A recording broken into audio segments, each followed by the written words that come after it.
And here we are again in October's permaculture garden in Bolton.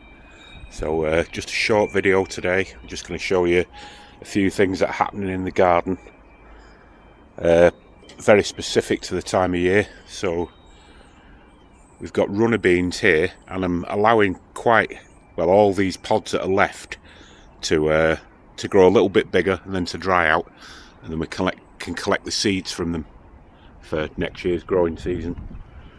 Likewise, same with the sunflowers. A lot of the bigger sunflowers have already been cropped, but the seeds will be collected and dried out and grown on again next year. And we've also got our South American crop here again. And for anybody who's not familiar with these are oca tubers from the Andes, and the leaves on the top of the plant are edible. You don't want to eat too many of them because I think they contain oxalic acid. And underneath, which I can't really show you yet because we haven't had first frost, are the potato-like tubers, and they're quite nice, sort of stir-fried, flash-fried with garlic and a bit chilli. And then over here we've got a load of stuff in pots, and you might think, well, what does this lot have to do with permaculture?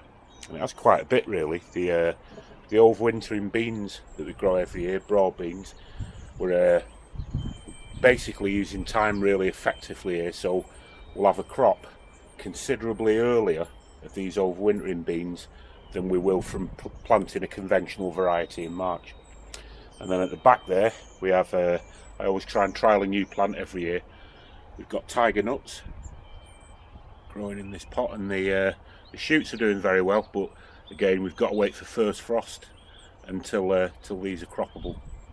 And then every year we always grow white neck garlic in pots. It grows really well in our climate, and these are actually cloves from the same garlic we grew last year and the year before, and so on and so forth. There's a little bit more garlic there. And in these pots we've got 2020 strawberry cuttings.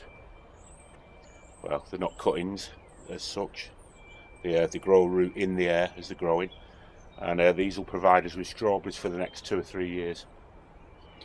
And then over to our winter greens crop area, we've got this old shelf here, and there's looking a bit battered actually by insects, but as soon as first frost arrives, the insect problem will stop. We've got chard and kale, and then we've got more kale up there, flat leaf Italian parsley, and then this mint. This is on its 4th cutting this year, so a valuable plant in any permaculture garden. And then let's go for a walk further down, and it's getting a bit scruffy this time of the year, as it usually does in autumn going into winter. And then in this bed here we've got 2 or 3 different types of kale and chard, and then we've got dotted in between, we've got overwintering broad beans. Now I've done this for a reason, because we're going to be picking a lot of the leaves from the chard plants over the next 3 or 4 weeks. That's going to create space and light for the beans as they're coming up, so it works well together. Why not do it? And then in this bed here we've got garlic, again from the same white garlic that we've been growing in our garden for absolutely years. And then there's still, because it's quite mild again, there's still plenty of usable stuff in here. There's lemon balm, rosemary, I've already taken the seeds from the bronze fennel, there's chives, there's 2 or 3 different varieties of mint hiding in there. And then off to the bottom bit of the garden, again in these pots here we've got some overwintering broad beans, and in here we've got loads of overwintering broad beans again, and we've got some garlic in this box that hasn't come up. And if you ever want to know what to do with your soil at the end of the year, this is spent soil from tomato plants, and it's mixed with chopped comfrey and fresh homemade compost, and it works every year. That's why I do it. But it's an easy way to get rid of your spent soil once you've got the thicker roots out of it. Always works. And that's it really. The garden looking a little bit in a sorry state at the moment,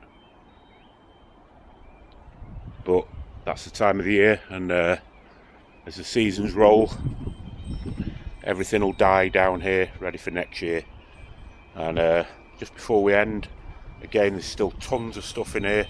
There's 3 or 4 different types of mint. There's lemon balm that I've had 3 or 4 cuttings off, 2 or 3 different types of chives. We've got Welsh perennial onions at the front, and somewhere in there I think there's some sage.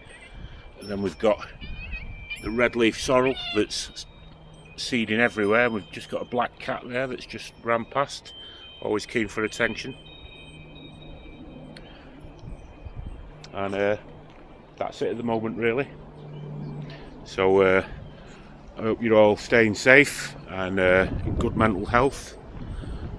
And I'll just leave you with this this wonderful wall with climbers in our garden, and it just looks absolutely beautiful with the sun shining on it.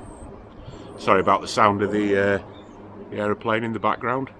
So thanks for watching, and tune in again soon. Take care. Bye for now.